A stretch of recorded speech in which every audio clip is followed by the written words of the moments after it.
الحمد لله وكفى والصلاة والسلام على عباده الذين اصطفى خصوصا على أفضلهم وخاتم النبيين محمد الأمين وعلى آله وصحبه أجمعين وبعد فأعوذ بالله من الشيطان الرجيم بسم الله الرحمن الرحيم ونزلنا عليك الكتاب تبيانا لكل شيء وهدى ورحمة وبشرى للمسلمين صدق الله العظيم.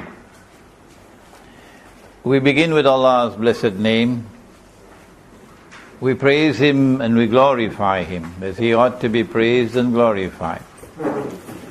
And we pray for peace and for blessings on all His noble messengers, and in particular on the last of them all, the blessed Prophet Muhammad sallallahu ta'ala alayhi wa sallam. Brothers and sisters, assalamu alaikum wa rahmatullahi wa barakatuh.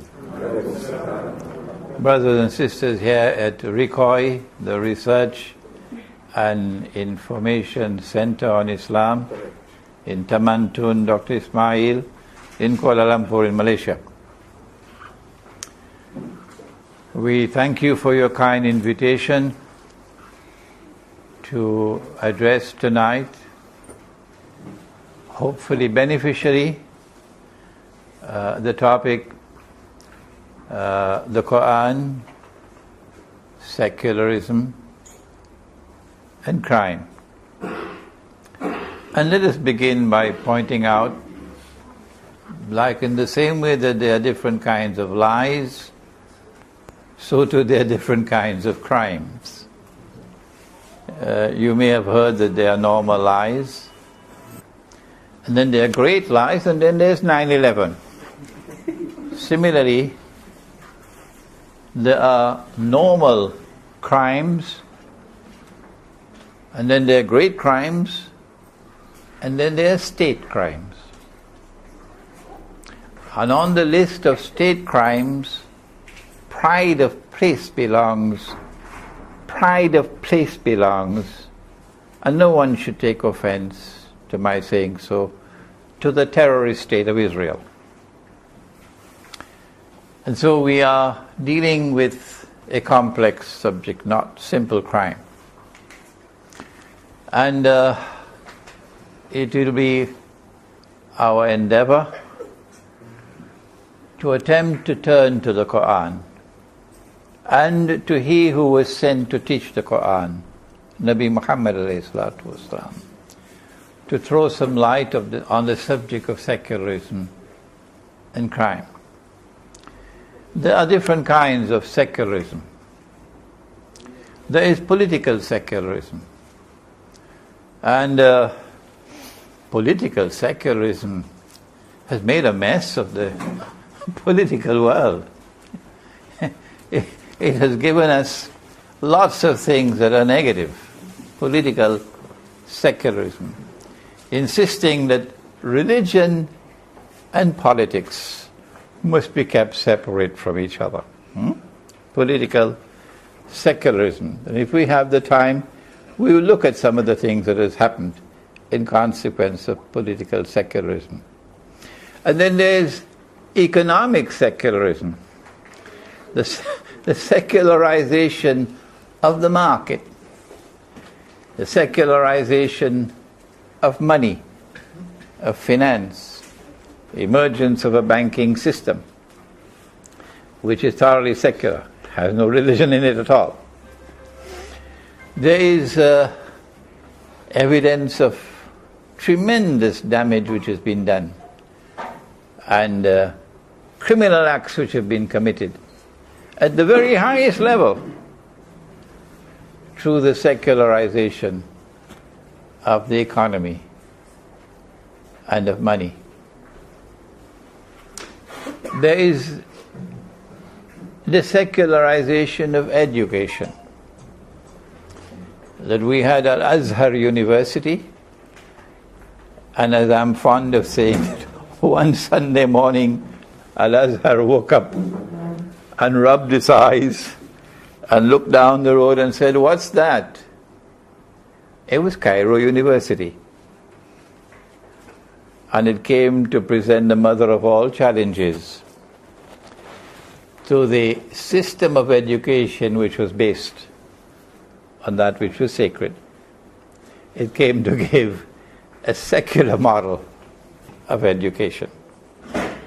And what has come out of the university system is now before us to examine and to evaluate. But we are more concerned tonight to look at another aspect of secularization, and that is the secularization of knowledge, and how the secularization of knowledge, from our perspective, derived from the Qur'an and the Sunnah, has laid the foundation for a world not only of increasing crime, but a world that seems to be heading to chaos and anarchy, and eventually to the law of the jungle.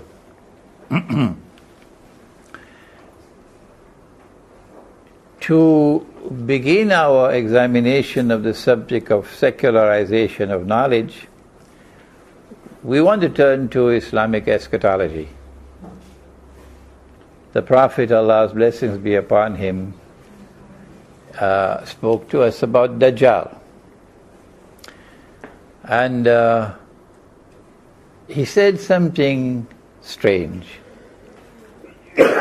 He said, every prophet, this is Sahih Bukhari, every prophet has warned his people about Dajjal, the false Messiah, Al-Masih al-Dajjal. But I am going to tell you something that no one ever said before me. So this must be particularly important, saved for the last, because this is the last prophet. What is it? He said that Dajjal sees with his left eye. He's blind in the right eye. It looks like a bulging grape. But your Lord is not one-eyed. Between his eyes, on his forehead, is written the words kafir, kafara, meaning a disbeliever. And every mu'min, a mu'min being the one who has not only accepted the truth of Islam, but that truth has penetrated the heart. So now he has something called faith, mu'min. Every mu'min will be able to read the word kafir on his forehead. We have a sect of Muslims today who have made themselves quite prominent in aligning themselves with NATO to bring down the regime of Muammar Gaddafi in Libya, using NATO weapons and NATO money and so on. They're called the Salafi. And they are actively at work again in Syria and in northern Mali. Very prominent, the Salafi Muslims. And they have a methodology, and that is that only Allah and His Messenger are authorized to interpret. The Arabic word is ta'wil, interpretation. Tafsir, explanation. Ta'wil, interpretation. Only Allah and His Messenger are authorized to interpret. So if the hadith says that Dajjal is going to ride on a donkey, you know the rest. No? Dajjal will ride on a donkey. You see, this is the problem. Because of modern technology, all these lectures are on YouTube. And now they accuse me, oh, Brother Imran, we've heard it already. We've heard it already. Yes, but this audience has not heard it.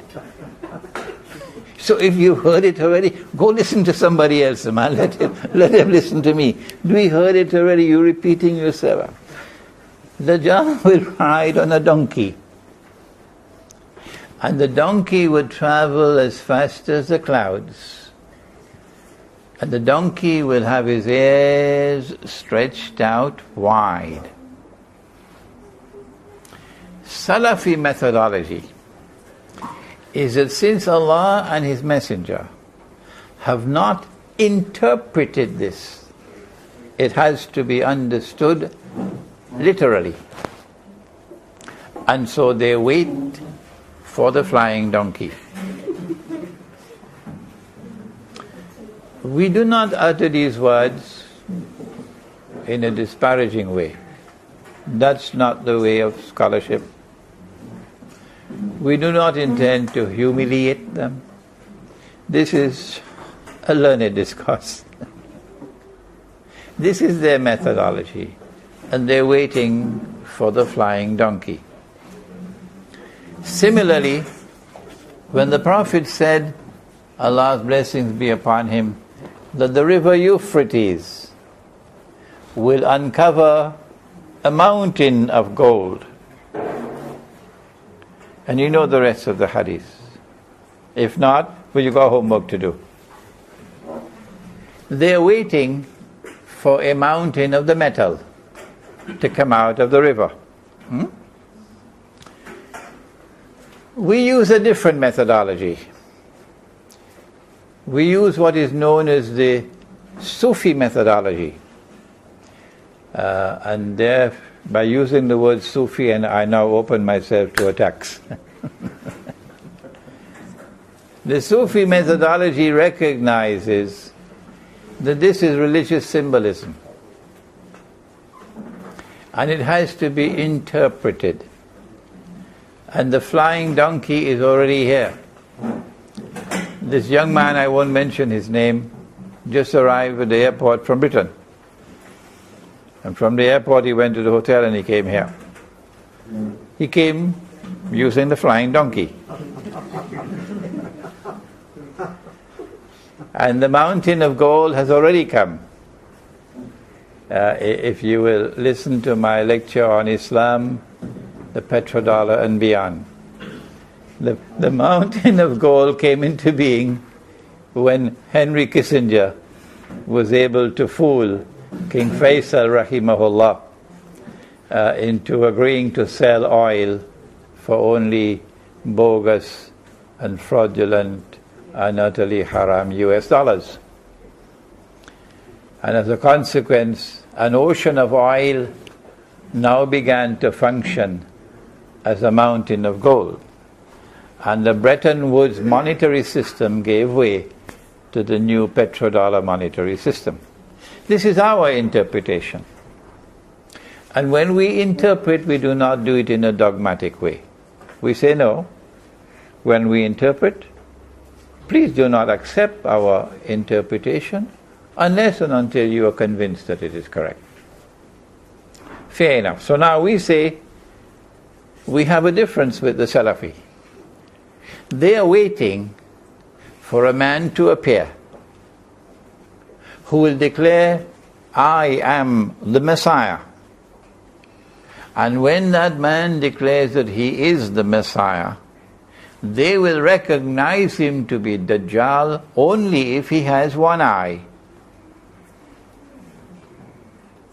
And if on his forehead they can read the word kafir. Our methodology is different. We recognize this to be religious symbolism. We say that when Dajjal sees with his left eye, it symbolizes external sight. Knowledge which comes from external observation and rational inquiry, the scientific method. And when Dajjal is blind in the right eye, it symbolizes internal blindness. Internal blindness. And believe you me, politicians are not the only ones who are internally blind. There are many others as well. But politicians, head of the list. The politicians are the top of the list. When the Dajjal is blind in the right eye, it symbolizes internal blindness. This is epistemology, the study of what is knowledge and what are the sources of knowledge and how is knowledge acquired. The Dajjal now gives to the world a theory of knowledge, or an epistemology. The knowledge comes only from external observation and rational inquiry. And only that can be known which can be observed. Only that can be known which can be observed. And since this is the only world that we can observe, this is the only world that we can know. From there, you make a jump to the next conclusion. Since this is the only world that we can know, this is the only world which exists. Welcome to materialism. The secularization of knowledge led to the conclusion that knowledge comes only from external observation and rational inquiry. And that in turn led to the conclusion, casually accepted really, that this is the only world which exists, that there is no other world beside this world. And so there is no reality beyond material reality, and that's materialism. This secularization of knowledge is the mother of the whole world of secularism. It denies an unseen world. Al-Ghaib, says the Qur'an. But that unseen world is so important that Allah begins the Qur'an with Al-Ghaib. Alif Lam Mim, Ba'da A'udhu Billahi Minash Shaitanir Rajim. Alif Lam Mim, ذلك الكتاب لا ريب فيه هدى للمتقين الذين يؤمنون بالغيب. الذين يؤمنون بالغيب. At the top of the list is faith in that which lies beyond your normal observation. Faith in an unseen world. Today, knowledge which comes from that unseen world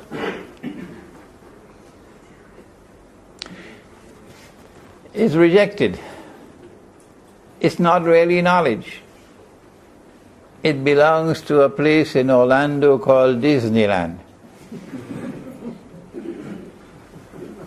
And so you do not, as a scholar, God help you, you do not quote from the scriptures with conviction.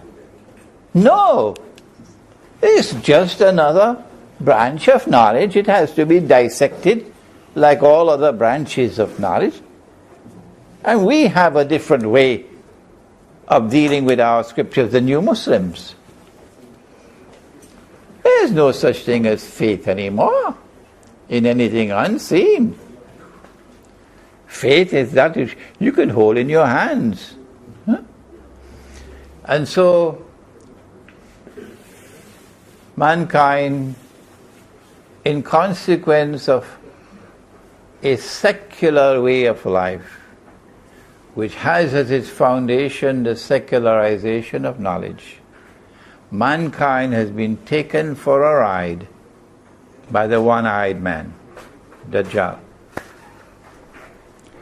I have come to the conclusion that Dajjal is the author and the architect of modern Western civilization. There has never been a civilization in human history like modern Western civilization. It is an absolutely amazing civilization. It has surpassed every other civilization in human history, in every branch of knowledge, which is located, knowledge which comes from the left eye. It has extended the frontiers of knowledge in every branch of knowledge, which is based on knowledge which comes from the left eye. But it remains a civilization which is internally blind. And as a consequence of that internal blindness, it has been unable to sustain values. And today it has sunk. It has sunk so low that it is shameful to record that that civilization is now pronouncing a marriage certificate of a man with another man. And I do hope that my students in France are listening. I do hope that my students in France, we have one from France who is here, just flew in, of Moroccan origin, but he's French. And you know what's happening in France. That the 7 to 8 million Muslim community, how many are they? 4 or 5 million Muslim community of France, mostly North African, are being courted with great enthusiasm and insistence, are being courted, and the plan is to have them embraced by those who are pursuing a secular and a nationalist agenda. Is this correct? It is. And so today's lecture delivers a gentle warning. I know there will be many other scholars of Islam in France who will do more than what I am doing, but I want to add my voice to theirs, to warn the Muslims of France not to be embraced by those whose leaders are one-eyed and whose followers are also one-eyed, because they are secular nationalists. Western civilization has been unable to sustain values. Where once upon a time Britain held on to values like character and integrity and honesty and truthfulness. Today at the highest level of diplomacy, and for the last 100 years or more, British diplomacy has been based on lies and deception, and concealing the truth and double-crossing people. To speak about the United States is to speak about something even worse than what has happened to Britain. Modern Western civilization is now rotting at its heart. It is decadent. It is floating they don't know where they're going. Society is unraveling. People are lost. The number of people committing suicide is alarming. Alarming. People commit suicide because they don't know why they should live anymore. Life has lost meaning and purpose, and so they commit suicide. And some of them want to be assisted in the suicide. Let it be done in a medically proper way. Assisted suicide. Why? Because life is meaningless. Inside there is nothing. And it is when you create a world like that which Dajjal has created, and values are collapsing, that you lay the foundation for a world of endless crime, a world of chaos and anarchy, and for the law of the jungle to take over. Having done that, having taken you from secularism to materialism, to the collapse of values, we can now see clearly what is written on the forehead of modern Western civilization. The Salafi are still waiting for the man who will be one-eyed and who will have kafir written on his forehead. But we are not waiting. We are looking at modern Western civilization and we are seeing kafir written on his forehead. And that's why so many of our students in Britain, in France, in the United States, in Canada, in Holland, in Belgium, want to make hijrah. And when they want to make hijrah, one of the first countries that they turn to is, guess what? Malaysia. They want to come to Malaysia or to the Maghreb, Algeria and Morocco and so on. But the Malaysian immigration laws are very strict. And so maybe our audience here tonight have a job to do to help their brothers in Europe and in the United States who want to leave and come and live amongst us. How does Dajjal reduce a people to what the Qur'an has described in Suratul Hashr? And now I quote the Qur'an for another time. Allah says in the Qur'an, وَلَا تَكُونُوا كَالَّذِينَ نَسُوا اللَّهَ فَأَنْسَاهُمْ أَنفُسَهُمْ أُولَئِكَ هُمُ الْفَاسِقُونَ. And do not become like those who have forgotten Allah. And as a consequence of forgetting Allah, turning away from Allah, secularizing themselves, their lives, turning away from the unseen world, turning away from the world of the sacred, turning away from the angels and the jinn, and from heaven and from hell, and from the prophets and the books, and from Allah, and adopting the materialistic way of life. Do not be like those who have done that, and as a consequence have forgotten their own selves. They have forgotten who they are. They have forgotten what it is to be a human being. They have forgotten what a human values. It is when you are living in the embrace of the sacred that you know about a value called hospitality. No matter how poor the Arab is, no matter what difficulties he may be living in, the Arab wants to excel all other people in hospitality. How do you explain that? It is explained in this way, that values come from Allah. There are no such thing as secular values. No. Secular man makes his own values. And what is good for me may not be good for you. What I consider to be honesty, you may be considering to be something else. And what is considered to be a value today, tomorrow may be ditched.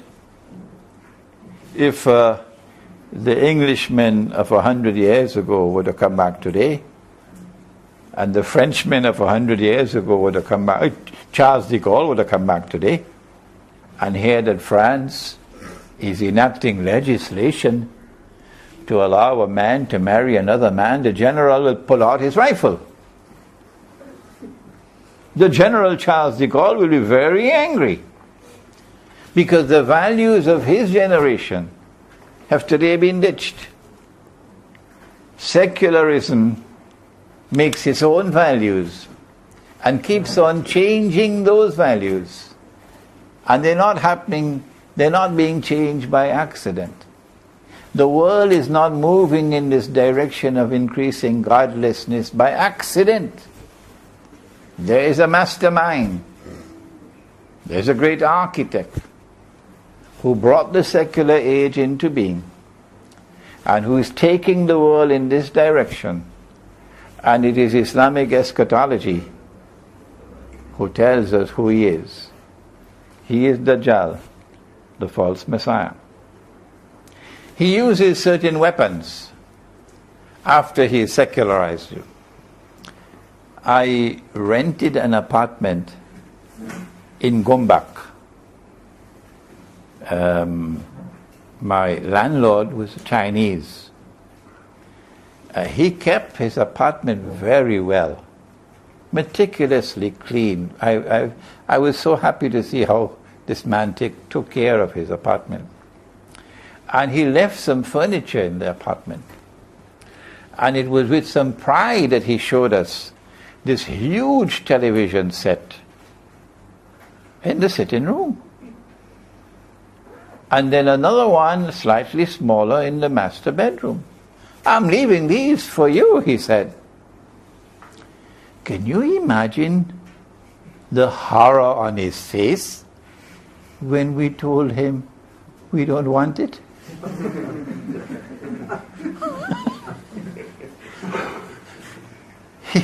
He could not understand how could a people live without television, and as big a television set as this. So we said, could you kindly take it out, please? And no television in my home, no radio in my home, and we don't read the daily newspapers. And as a consequence, I want to share with you the secret. I live a happy life, alhamdulillah. I live a very happy life with no television. But if you allow your children to be brought up on television, the Dajjal is going to brainwash them.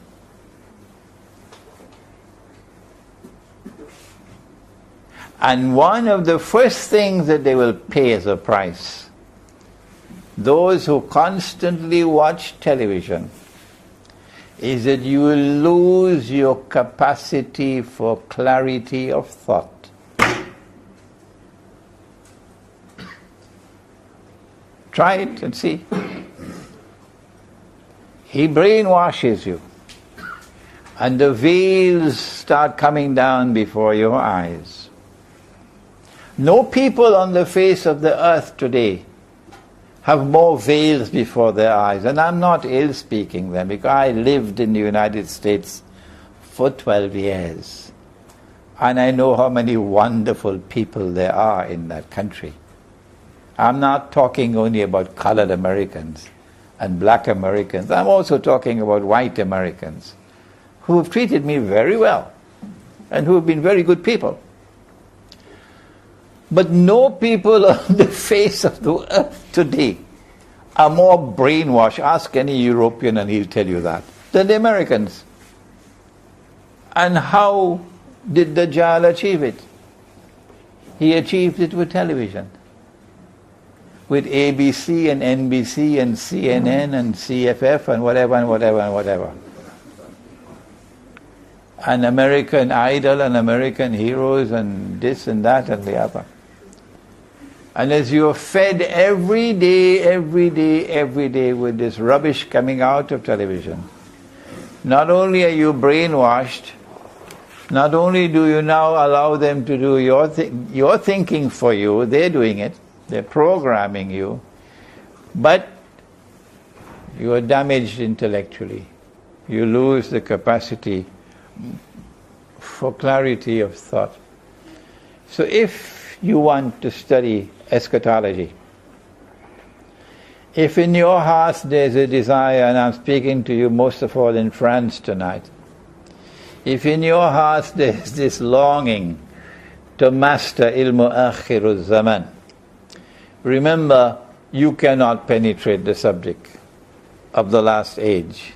You cannot penetrate it unless you have the capacity to interpret religious symbolism, because it is pregnant with religious symbolism.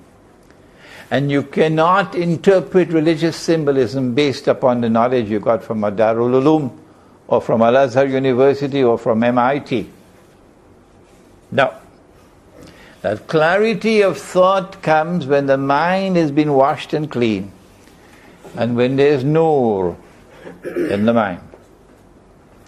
When the Dajjal brainwashes you, now there are going to be some who are going to be annoyed with me, but after the lecture we can be friends, okay?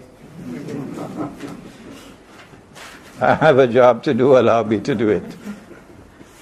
I don't mean to offend you.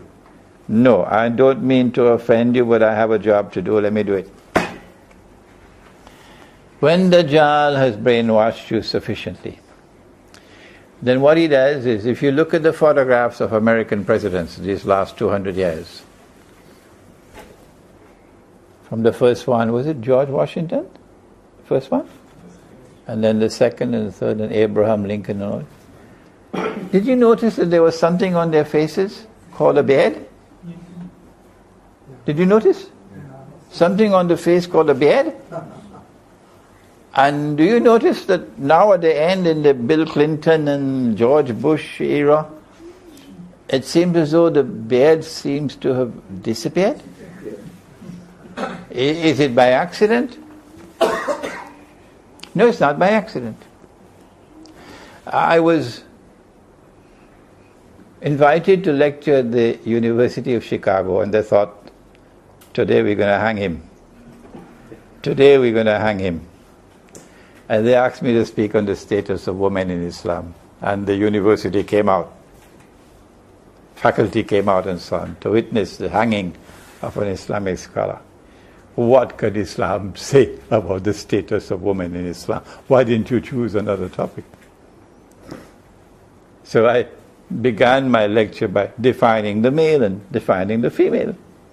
And one thing nice about the American people, if you get them in the right mood, you're good for the rest of the lecture. They're very nice people in this respect. I said, well, the Lord Most High put a beard on the face of the male for two reasons. The first, of course, is to distinguish the male from the female from a distance. So you don't have to look at any other part of the body. What's the second reason? Well, I don't know if it's a grandchildren. And I stopped. I want them to eat out of my hands. So they're scratching their head. What is the second reason? When I had them sufficiently in my hands, I said, this is very simple.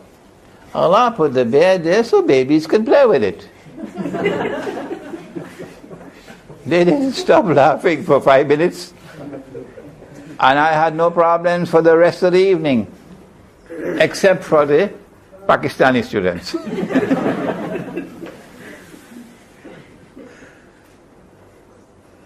What happened to the beard? Even as great a scholar as Muhammad Iqbal, one of our greatest scholars of Islam of the modern age, Muhammad Iqbal, even he shaved off the beard. What is he going to do when he has to stand before his master, the messenger of Allah, on Judgment Day? What is he going to do when he has to stand before his Lord on Judgment Day? Where are you going to hide your face when you have to stand without a beard? Who took the beard off? The answer is clear.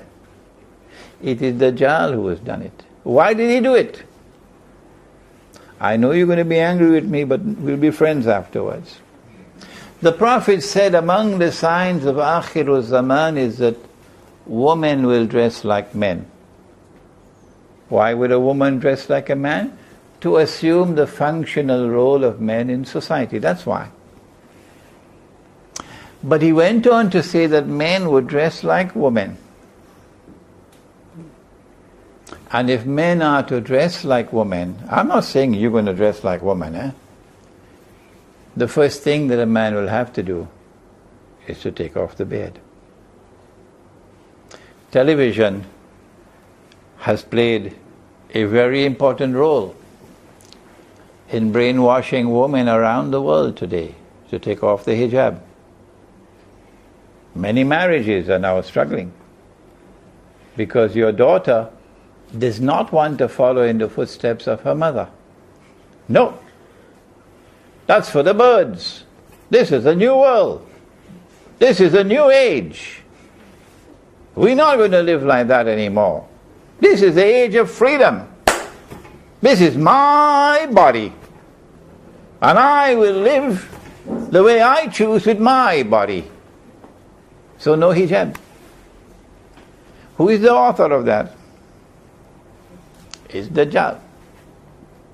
And sometimes, particularly in the shopping malls, you see hijab on top and blue jeans below. And the blue jeans become tighter and tighter, sending a message, a sexual message. And then, because there are some women who don't wear blue jeans, they wear shorts, and they're exposing their bodies, sending a sexual message. And the sexual message belongs to the sexual revolution. And the sexual revolution will culminate with sex as freely available as sunshine. That's the Dajjal. That's the breakdown of values. That's the secularization of gender and of the sexual relations. He does his work meticulously. Television gives them the nice accent. She never went to the United States. No. She was born in KL. She lived all her life in KL. KL means Kuala Lumpur, if you're listening in France. But she speaks with a perfect American accent, better than the Americans themselves. Perfect.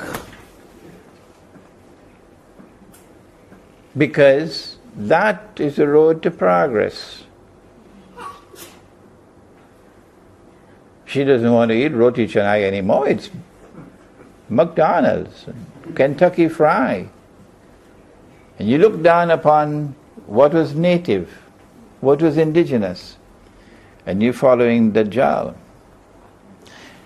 She uses a special vocabulary. If grandma were to hear her, grandma would be horrified. I don't know what's grandma in Bahasa. Nini. Nini would be horrified. Because Nini knows that you have to respectfully greet people with Assalamu alaikum. But she doesn't do that, this granddaughter. She says hi. She says hi. And to say Assalamu alaikum is backwardness. And to say hi is progress. And she doesn't say Assalamu alaikum for goodbye. No, she says bye and hi. I believe it began with television. Hello? Yes.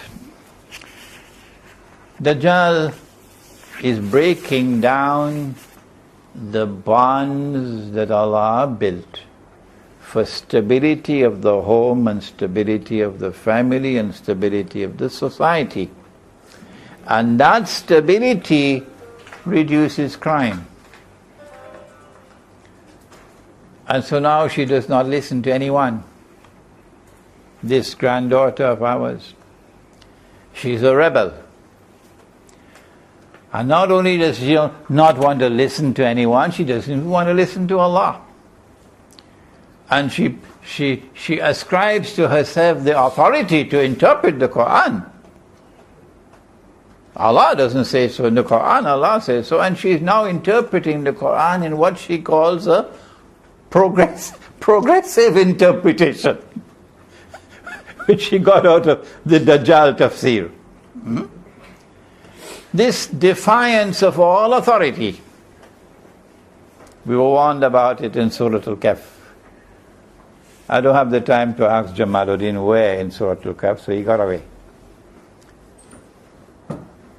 In Surah Al-Kahf, where Khidr alayhi salam kills the boy, and then prays to Allah that He may send to the parents a better child who will give them more solace, zakat and rahmah. Because this boy, if he were allowed to grow up, would destroy the parents' faith. He'd be so rebellious. It is not only in this way that Dajjal unravels the family and unravels society, but before I end, let me take you for a moment into the political world and the economic world. It is not the purpose of this lecture to suggest how we should deal with crime, because the answer is obvious. You have to return to Islam. And returning to Islam means returning to Allah's deen. And returning to Allah's deen means returning to the Sharia. You cannot return to the Sharia without returning to dinar and dirham. So long as you're using this bogus and fraudulent and haram paper money, you're only making jokes with Allah when you're saying you're complying with Sharia. And you and I don't want to be joking around with Allah's deen. So we need not go to this subject. What should we do? Because we know what we have to do. So let us turn to the political system and see how the secularization of politics leads to the unraveling of society, which eventually allows the no man's land to come into being and everybody committing crime.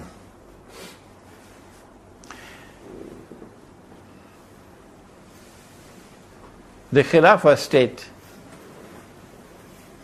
created by Nabi Muhammad alayhi salatu wasalam in Medina was a plural model of a state. There were Jews living in Medina. Did the law of Islam apply on the Jews? What nonsense! What absolute nonsense! Was the Prophet Muhammad ﷺ the head of state ruling over the Jews in Medina? What nonsense! What absolute nonsense! Did the law of Islam apply to the pagan Arabs of Medina? No, it did not. Was the Prophet of Allah the ruler who ruled over the pagan Arabs in Medina? What absolute nonsense! No. It was a plural model of a state. And he, the Prophet ﷺ, had authority only over his followers. Only over his followers. It was only when there was any difference of opinion concerning interpretation of the treaty that he was the final word on interpretation of the treaty. That's all. And they gave that status to him because he negotiated the treaty over 7 long, painstaking months. That's something that President Morsi in Egypt seems to have forgotten about. A plural model of state, because it was a plural society. Allah did not create us all as one people. He created us as different nations and different tribes. وَجَعَلْنَاكُمْ شُعُوبًا وَقَبَائِلًا. Different nations and different tribes, diversity. And our political model was one which recognized that diversity and preserved it. Why? Because the tribe and tribal relations play an important role in preserving stability of society and maintaining values in the tribe, the tribe will correct a member of the tribe who's going astray. Today it's government who has to do everything. Dajjal came with a political system which is applied helter-skelter all over the world except in Lebanon, because it didn't suit Dajjal in Lebanon. He had some special interest in Lebanon. The political model that he presented for mankind, and which was accepted so casually by scholars of Islam, was one which recognized the individual as the unit of the state, not the tribe, not the group, the individual. And as the individual becomes the unit of the state, the individual votes. One man, one vote, one woman, one vote. Tribe has nothing to do with it anymore. The wise man in the tribe no longer has more weight in his opinion than the little boy. This is thanks to Dajjal. And so now when you have one man, one vote, and the individual being recognized as the unit of the state, this individualism results in the destruction of the tribal bonds. And the tribe no longer can function as a stabilizing agent in society. And so it becomes easier for Dajjal to now destabilize and to bring about the collapse of society. Tomorrow there is anarchy. Not only do tribal bonds break up in the new secular political model, but politics without values is the politics of Satan. So around the world today, you have something called elections. I gather you in Malaysia know something about elections. And in elections there's something called money. And money talks very loudly. Money talks very loudly. Yesterday the Zionists would seek to utilize the door that is open election time by sending in mules, human mules, with suitcases, briefcases filled with USD. One of these mules, who was a Pakistani professor, told me himself, he admitted, that I was sent with this briefcase filled with US dollars, and I was not the only one, to influence the elections which led Zulfikar Ali Bhutto to respond the way that he did in rigging the election. But today, they don't have to do that anymore. The new values that they have, the secular values, is that you don't have to send paper money anymore. There's something called electronic money. And the banking system is outside of the control of governments. And so they can flood a country with limitless amount of money. The sky is the limit. And every man has his price. And they can buy and sell like in the market of cattle. And that political system eventually leads to the breakup of society. Political stability is gone. And then you end up with violence. That violence has come to many parts of the world already. There's bloodshed in many parts of the world already. We hope and pray it doesn't come to this part of the world. And then you have a government. And the government has to pay back. It's called the politics of patronage. Where you scratch my back, so I have to scratch yours. This is also criminal activity. The Prophet ﷺ described it as riba. And he cursed the practitioners of riba. The politics of patronage. That this is the government, we supported you, you must now give us the contract. Then there's something called cronyism. Cronyism. That you have to take care of your friends. You got to take care of your friends. And because of long-standing friendship, where you have to get a position, and he has to get a position, and you're laying the foundations for bloodshed tomorrow, little that you know it. And then there is the distortion of the economy. Nabi Muhammad ﷺ gave us a free and a fair market. No state interference in the market to control prices. A Hindu who comes into our market comes in with an equal status with a Muslim. No privileges for a Muslim in our market that the Hindu doesn't have. No privileges for the Malay that the Chinese doesn't have. That's the religion that came from Muhammad ﷺ. But when you distort the religion that came from him and you make your own new religion, and you give privileges to some which are denied to others, you're not only corrupting the people that you're seeking to help, you're also corrupting the economy and the market. And you're laying the foundation for a tomorrow when there'll be bloodshed. Corruption leads to injustices. It leads to oppression, and eventually leads to crime.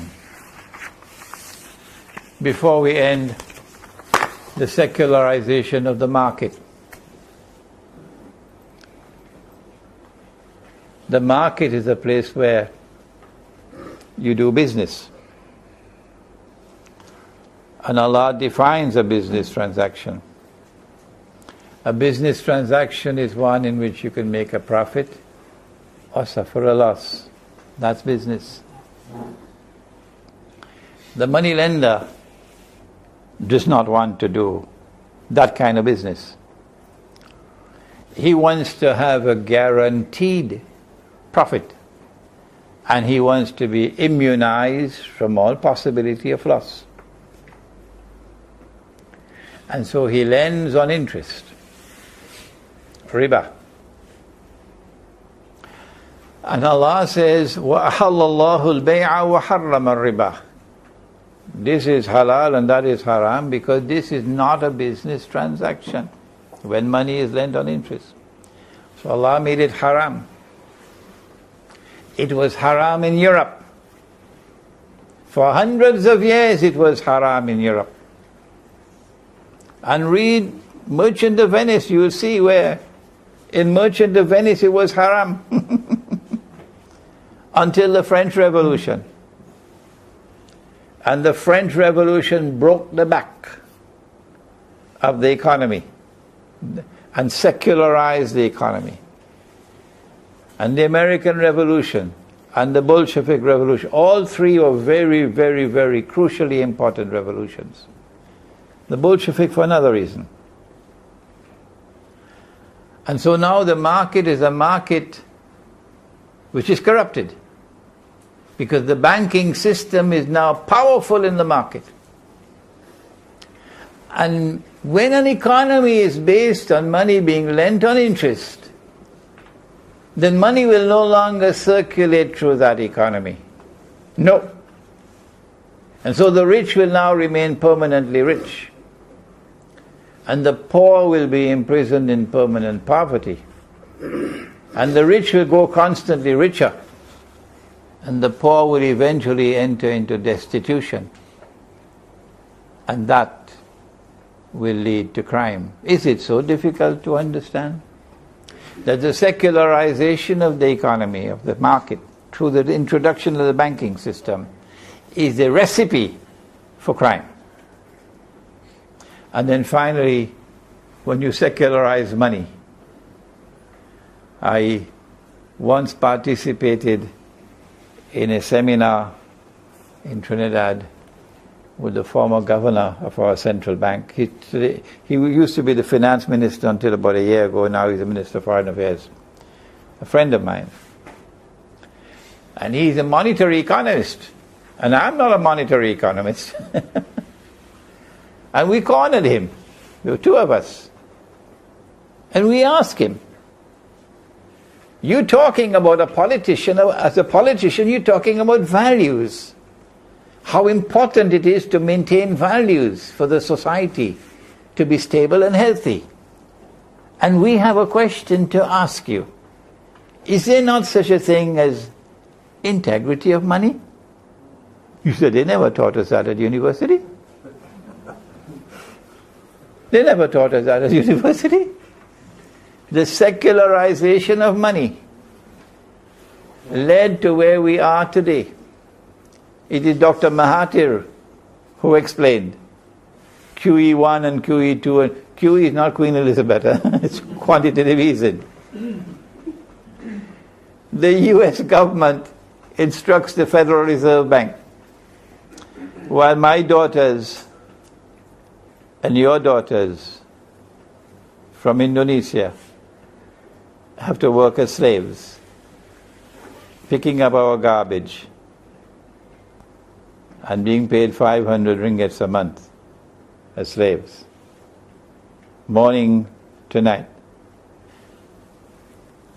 He instructs the Federal Reserve to write a check for $7 trillion to the banking system. Dr. Mahathir is explaining. They don't need to print the dollar anymore. They don't need the paper, they don't need the ink, they don't need the printing presses. They don't need the security vehicles and the personnel to protect the money that's being transported here and there. Just write the check, one piece of paper, and you send it to the bank. It's still not money. It is when, what's his name in Egypt?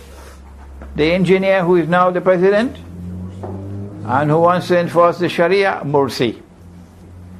It is when Morsi begs the IMF for the $4 billion and the IMF, using this imaginary money, then writes a check for $4 billion, and Morsi signs on behalf of Egypt to repay the money to the IMF. Now it becomes money. Until you had signed that document to repay, it was not as yet money.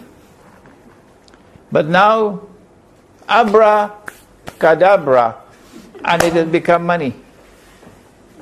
While your daughter and my daughter has to pick up the garbage, leave her husband and leave her children in Indonesia, and come as a work as a slave for 500 measly ringgits a month. That's how they make money. So if tomorrow there's a revolution and there's bloodshed, who should we blame? When you secularize money, you end up with bloodshed. When you secularize the political system, you end up with bloodshed. When you secularize gender, you end up with bloodshed. Secularism should be taken and thrown out into the garbage bin. And let us return to the world of the sacred. This is my message to you, and this is my message to the Muslims of France. ربنا تقبل منا إنك أنت السميع العليم وتب علينا يا مولانا إنك أنت التواب الرحيم برحمتك يا أرحم الراحمين آمين.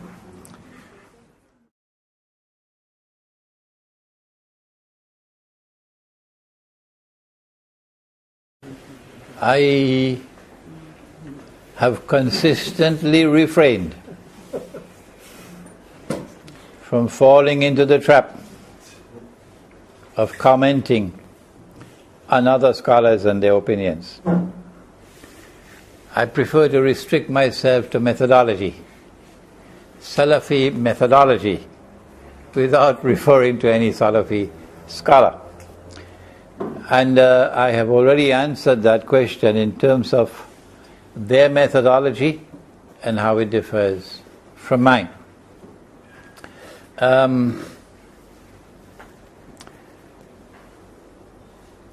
Secondly, my lectures are recorded and they are on YouTube for everybody to examine.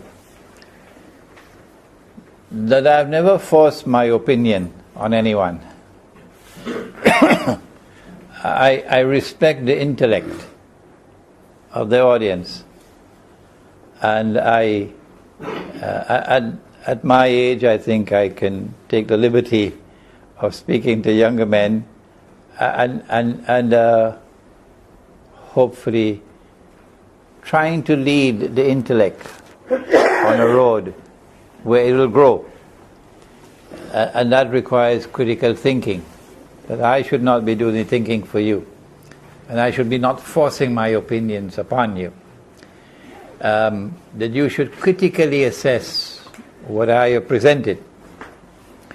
And only when you are convinced that it is correct, only then should you accept it. I make mistakes. And if you do not do that, you might accept the mistake that I make and then perpetuate it. But if you critically assess what I teach, then you can pick up a mistake and then you can correct it. And I will then pray to Allah to bless you. So I'm afraid I will not be able to help you in commenting on what other scholars say about Dajjal. Restrict myself to the difference in methodology. But there's one more point, and that is that I don't think it is possible for anyone to penetrate the subject of Dajjal without a knowledge of international politics, without a knowledge of international economics and international monetary economics, an acute understanding of political history, social history. These are not subjects that are taught to our ulama. And until and unless our ulama study, for example, the Bretton Woods Accord, the Charter of the United Nations, the Articles of Agreement of the IMF, it really is improper on their part to be issuing fatwas on paper money. They are in a pathetic state, because the institutions of Islamic learning have remained fossilized and have not kept abreast of the modern age created by Dajjal. And as a consequence, they don't have the education, they don't have the knowledge with which to be able to penetrate the modern age, which is the age of Dajjal, and respond to it appropriately. All that I can do is to offer my view, and that I have done in Jerusalem in the Qur'an. But there is a lecture of mine at the back, the video, on Dajjal and the feminist revolution, Dajjal on money, and you can listen to these lectures. Yeah. Any more questions? Sir, what's the Quran interpretation? The Quran does not mention the word Dajjal, and you know that, don't you? You know that, yes. And the whole audience know that. And those who choose, therefore, since the Quran does not mention the word Dajjal, we don't need to bother about Dajjal, fine. I have no problem with that. You don't need to bother about Dajjal. But if I study the subject of Dajjal, I can explain the world today. And I can anticipate tomorrow, which you cannot do. And that, I think, is compelling evidence of the importance of the subject. That I can understand and penetrate the reality of the world today. For example, 15, 17 years ago, brother, and the evidence is there in writing, I said that the US dollar is going to collapse, and it must collapse, and that the monetary system based on the US dollar will collapse and will have to be replaced by a new monetary system. I said that in the same way that Pax Americana replaced Pax Britannica, that Pax Judaica will replace Pax Americana. Nobody else ever said that. Nobody else. I'm the only one. If I had not studied Dajjal, I would not be able to say this. But what I have said 15 years ago is correct. Absolutely correct. So here is compelling evidence of the importance of the subject. Even though the word Dajjal does not appear in the Quran, there's a reason why. But I don't want to deal with that now. There's a reason why. Allah has not used the word Dajjal in the Quran. Any more questions?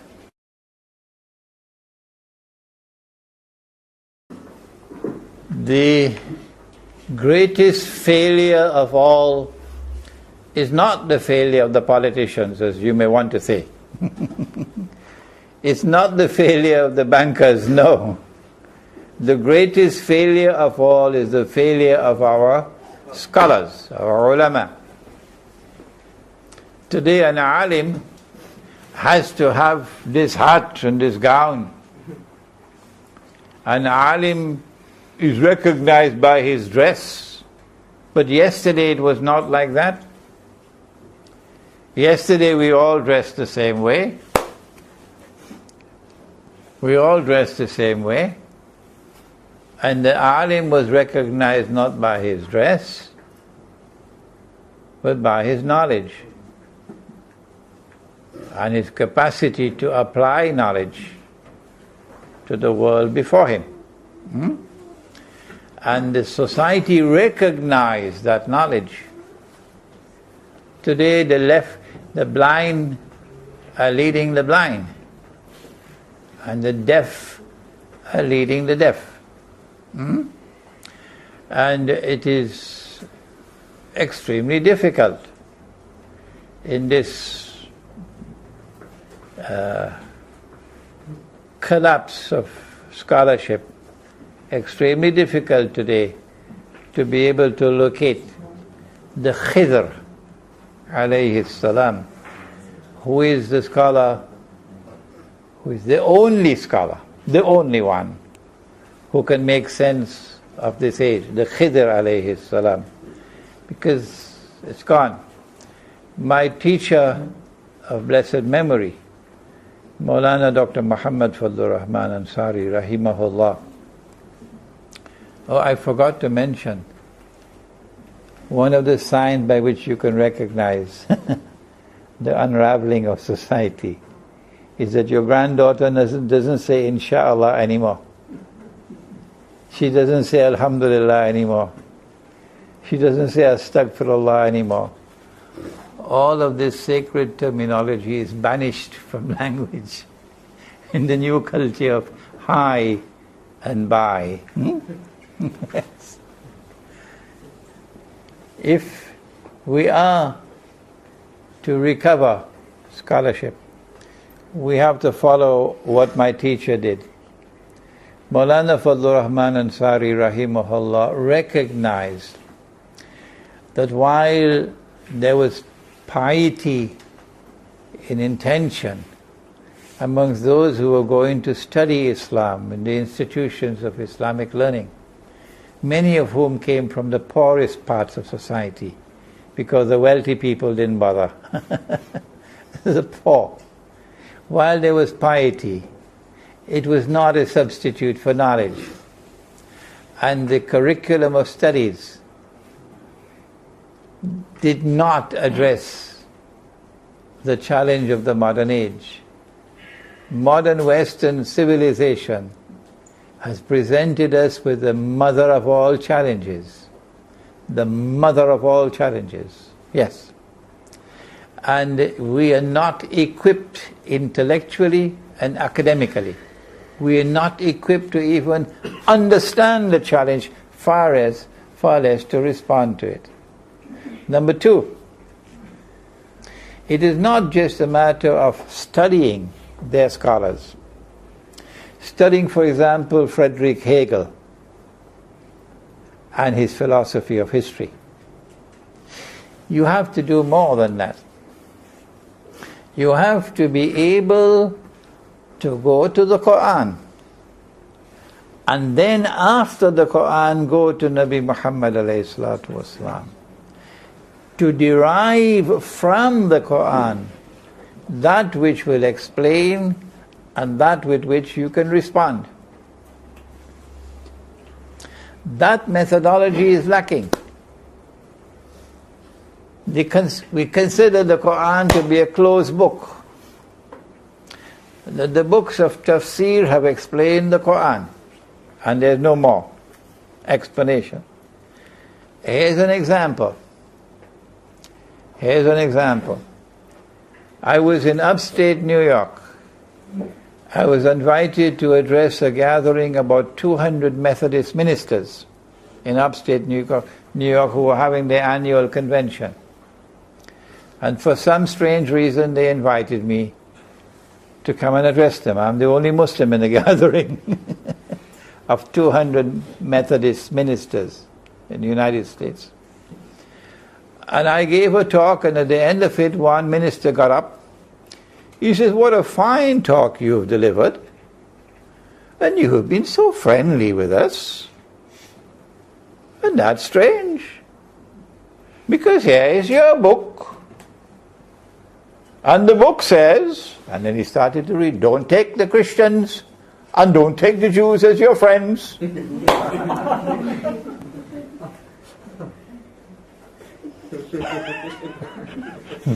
The audience was straining not to laugh. Put me in monkey pants. Don't take the Christians as your friends, says the Book of Allah. And here was I giving this lecture and very friendly with the Christians. The translation was wrong. It took me a long time to understand that. Allah says in Surah Al-Ma'idah, Ya ayyuha alladhina amanu, O you who have faith in Allah, La tattakhidhu al-yahuda wal-nasara awliya. Do not take the Jews and do not take the Christians as your friends and allies. Question. Is Allah speaking about all Jews and all Christians? Or is He speaking about some Jews and some Christians? Is that a valid question? Well, there you are. He ordered them all to bow down to Adam alayhi salam. فَسَجَدُوا إِلَّا Iblis. They all bow down except Iblis. If we take this verse by itself, in isolation, the Americans say standalone, the implication is that Iblis is an angel. Can't get away from that. Iblis is an angel. That's a wrong methodology. When you go to the whole of the Qur'an, then you quickly find out that angels don't disobey. No. Angels cannot disobey. But he disobeyed. So he can't be an angel. Allah is teaching a methodology that you do not study any verse of the Qur'an by itself in isolation. So don't take this verse by itself in isolation. No. Is Allah speaking about all Jews and all Christians? No, He could not. Why? Because elsewhere in the Qur'an He says, for example, وَلَتَجِدَنَّ أَقْرَبَهُمْ مَوَدَّةً لِلَّذِينَ آمَنُوا الَّذِينَ قَالُوا إِنَّ النَّصَارَى. That you will most certainly find in time to come, and that time is around the corner. Just watch Vladimir Putin. You will most certainly find in time to come that those who will be closest of all in love and friendship to you will be those who say we are Christians. I'm not talking about the Vatican. I'm talking about Eastern Christianity. So it could not be all Christians? No. Well then, which Christians and which Jews? Don't take them as your friends and allies. The answer is there in the words which follow. بَعْدُهُمْ أَوْلِيَاءُ بَعْضٍ بَعْدُهُمْ أَوْلِيَاءُ بَعْضٍ. Do not take such Jews and such Christians as your friends and allies, who themselves are friends and allies of each other. The Qur'an is anticipating a time which is to come, when a strange and a mysterious rapprochement will take place between some Christians and some Jews, and a Judeo-Christian friendship and alliance will emerge. The bond, Zionism. These are the Christians and Jews with whom we are prohibited from maintaining friendly ties. You think the governments that rule over us bother about this?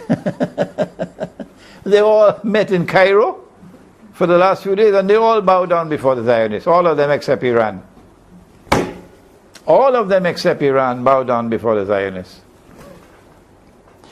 So, do not take the Jews and do not take the Christians as your friends and allies. Does not refer to all Jews and all Christians. It refers to those Jews and those Christians who form the Jewish-Christian alliance. And that Jewish-Christian alliance today rules Britain. Britain yesterday was something else.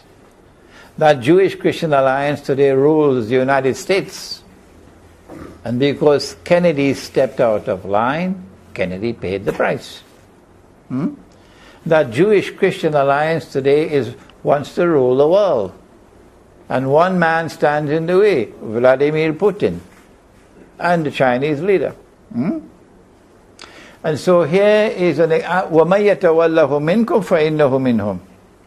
Whosoever from amongst you turn to them with friendship and alliance, you now belong to them, says Allah. You no longer belong to us. So when you go in your grave, you will find to your surprise, did you not recognize as a Muslim? Because you consider them to be your friends and allies.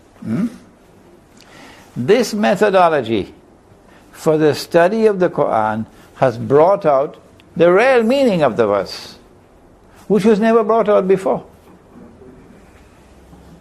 We need this methodology, and we need the institutions of learning in which our students will be allowed to penetrate modern Western civilization, study it, its politics, its economics, its philosophy, its social relations, its view on gender and so on. And then return to the Qur'an and use the proper methodology for the Qur'an to guide you. How to understand and how to respond. If we do that, tomorrow we'll have scholars. Any more questions?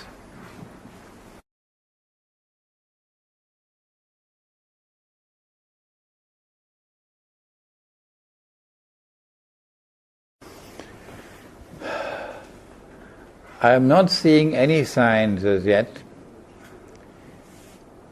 The day that I find scholars of Islam in Malaysia, for example, who will stand up and in a very learned way analyze the subject of money and recognize the monetary system to be what it is, bogus and fraudulent and haram. Dr. Mahathir has done that. And I'm not speaking in favor of anybody or against anybody. That's not my style. But the man has understood the monetary system. And he's recognized it to be unjust and fraudulent. He has done it at age 80-something, I believe. And he says, I'm not a monetary economist. And the scholars of Islam and the muftis of this country, I don't know if there is anyone, even one, who has done what Dr. Mahathir has done. And these remarks of mine should not be used in part of the politics of this country. I'm not a part of that. No, I'm not a part of that. But if something is factual, I must say it's factual, regardless of consequences. And that's what Dr. Mahathir has done. He is called for the return of the gold dinar. I was speaking to Kelantan for 20-something years. Kelantan never listened to me. No, they never listened to me. I have great respect for Ustaz Nik Aziz. He's a very great man. But he never listened to me. Only when Dr. Mahathir spoke on gold dinar did they start minting dinar and dirham in Kelantan. Is that scholarship? I'm not speaking to offend people. These are facts. So I'm not seeing any signs. When I see signs, it will be scholars of Islam in the world of Islam. Maybe Algeria might start the ball rolling. Because Algeria has something called backbone. Algeria fought the French, and the French have never forgiven them. That's why they're now trying to seek revenge through northern Mali. The target is Algeria. When I see scholars of Islam standing up and analyzing the monetary system in an intelligent way and an accurate way, using the Qur'an and Sunnah, then I'll say, yes, I can see some sunrise. But at this moment it's only darkness. Any more questions?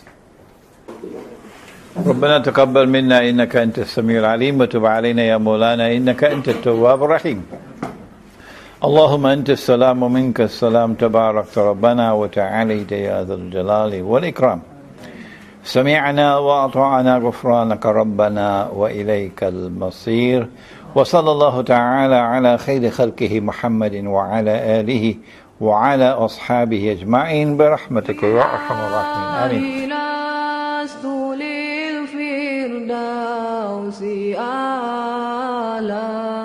ولا أقوى على نار الجحيم الله فهب لي التوبة واغفر ذنوبي فإنك غافر الذنب العظيم